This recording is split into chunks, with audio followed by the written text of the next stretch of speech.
بسم اللہ الرحمن الرحیم۔ اسلامک ٹی وی کی محترم ناظرین، السلام علیکم۔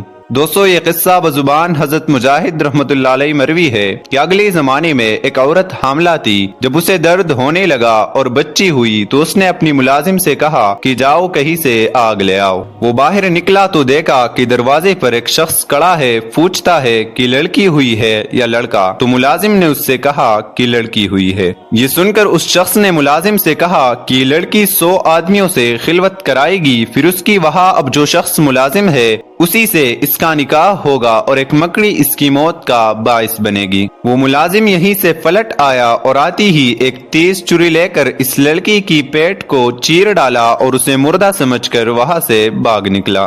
اس کی ماں نے یہ حال دیکھا تو اپنی بچی کی پیٹ میں ٹانکی دی اور علاج معالجہ شروع کیا، جس سے اس کا زخم بھر گیا۔ اب ایک زمانہ گزر گیا، ادھر یہ لڑکی بلوغت کو پہنچ گئی اور تھی بھی اچھی شکل صورت کی، بدچلنی میں پڑ گئی۔ ادھر وہ ملازم سمندر کے راستے کہیں چلا گیا، کام کاج شروع کیا اور بہت رقم پیدا کی۔ کل مال سمیٹ کر بہت مدت بعد یہ پھر اسی اپنے گاؤں میں آ گیا اور ایک بوڑھی عورت کو بلا کر کہا کہ میں نکاح کرنا چاہتا ہوں، گاؤں میں جو سب سے خوبصورت عورت ہو اس سے میرا نکاح کرا دو۔ یہ عورت گئی اور چونکہ شہر بھر میں اس لڑکی سے زیادہ خوش شکل کوئی عورت نہیں تھی، یہی پیغام ڈالا، منظور ہو گیا، نکاح بھی ہو گیا اور ودا ہو کر یہ اس کی یہاں آ بھی گئی۔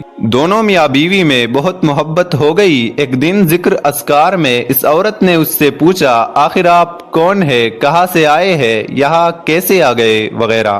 اس شخص نے اپنا تمام ماجرا بیان کر دیا کہ میں یہاں ایک عورت کے ہاں ملازم تھا، وہاں سے اس کی لڑکی کے ساتھ یہ حرکت کر کے بھاگ گیا تھا، اب اتنے برسوں بعد یہاں آیا ہوں۔ تو اس لڑکی نے کہا، جس کا پیٹ چیر کر تم بھاگے تھے میں وہی ہوں۔ یہ کہہ کر اپنی اس زخم کا نشان بھی اسے دکھایا۔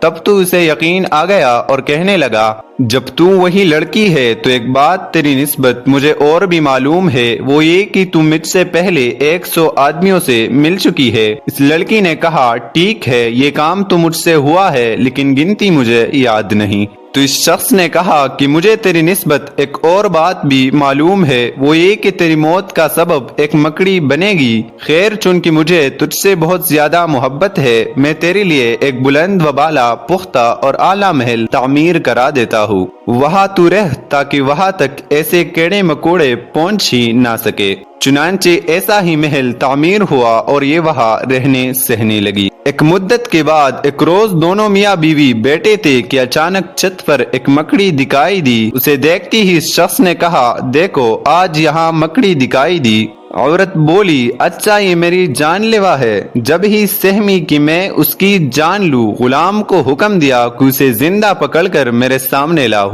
وہ پکڑ کر لایا، اس نے زمین پر رکھ کر اپنے پیر کی انگوٹھی سے اسے مل ڈالا اور اس کی جان نکل گئی۔ اس سے جو پیپ نکلا اس کا ایک آدھا قطرہ اس کی انگوٹھی کی ناخن اور گوشت کے درمیان اڑ کر پڑا، اس کا زہر چڑھا، پھر سیاہ پڑ گیا اور اسی میں مر گئی۔ دوستو، اس واقعہ سے ہمیں یہ سبق ملتا ہے کہ موت کو کوئی روک نہیں سکتا اور کوئی تدبیر موت کو ٹال نہیں سکتی۔ دوستو، مزید اس طرح کی اسلامک ویڈیوز دیکھنے کے لیے ویڈیو کو لائک کرے اور چینل کو ضرور سبسکرائب کرے۔ شکریہ۔